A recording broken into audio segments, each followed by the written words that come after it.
So we will understand about adiabatic lapse rate. Before that, we will understand about adiabatic process. So it is heating or cooling with no external heat transfer. It basically deals with an isolated system.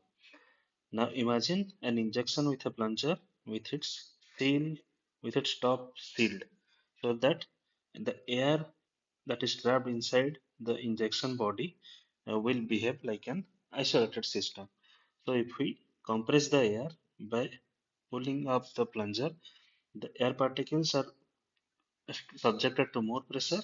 There are more particle collisions, which leads to more heat generation. So particle collision led to heat generation.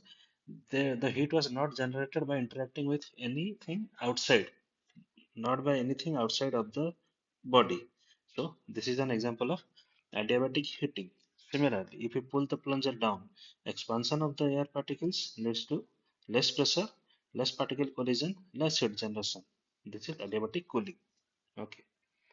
Now consider this on an Earth surface. Here, the gravity of Earth acts like a plunger that leads to adiabatic heating or cooling. So consider an isolated air column. In this isolated air column, the air that is exposed to the surface of the Earth, the air near the Earth experiences more gravity. And it is also exposed to more surface heating. So more gravity and more surface heating leads to more pressure. More pressure leads to more warming, and thus the air that is near the earth is more warm. So we have seen this concept here also. The same thing is happening here. So as we go up, the air away from the earth experiences less gravity, and it is also not exposed directly to the earth's surface, thus leading to less pressure, less warming. So the air above is cold. Uh, Please note that we have considered this keeping all other variables constant. The ground can also have cold air, irrespective of gravity. So this is just a hypothetical model that we are trying to understand the normal condition that happens on the Earth's surface. Okay, so this for this normal condition to happen, the skies have to be clear and there should be no moisture in the air because the clouds and moisture that trap heat. So if the trap heat in the upper layer air cannot be cold. Okay, so this is the ideal condition for an adiabatic heating and cooling. Now, let us understand the environmental lapse rate. It is the actual rate of temperature decrease with latitude at a specific location and time affected by the particular peculiarities of that area. It varies throughout the earth. The adiabatic lapse rate is a theoretical model to understand the concept. Okay, so the ELR varies from surface to surface, but on an average, the ELR in Earth's troposphere is calculated to be 6.5 degrees Celsius per kilometer. With every 1 kilometer rise in height, the temperature reduces by 6.5 degrees Celsius.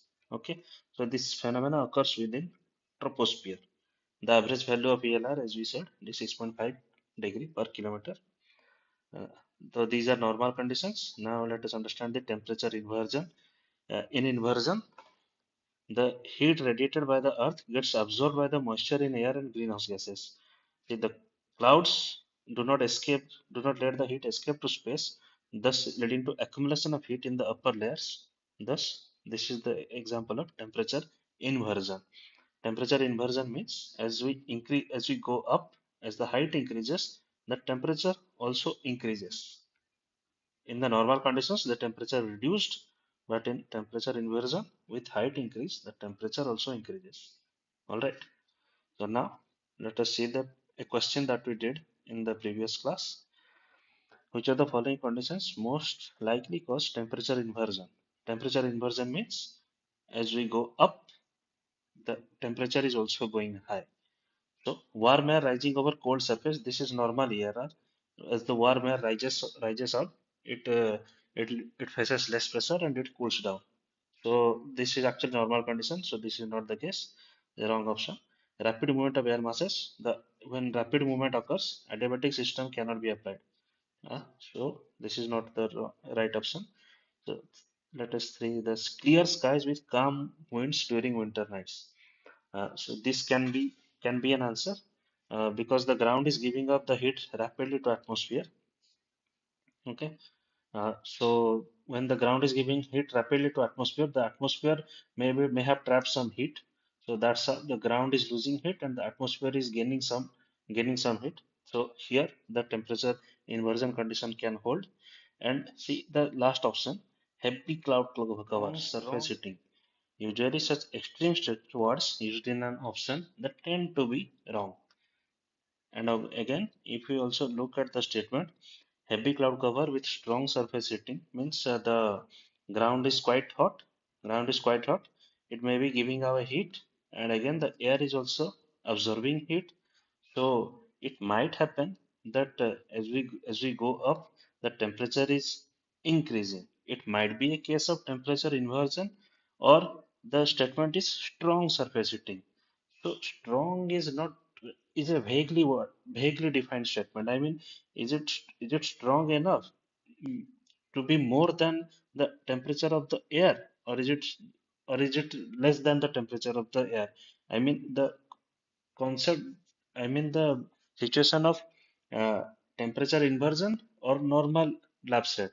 This is not clear in this statement. So this statement will be wrong. We'll go with the clear statement. This option C. All right. Thank you.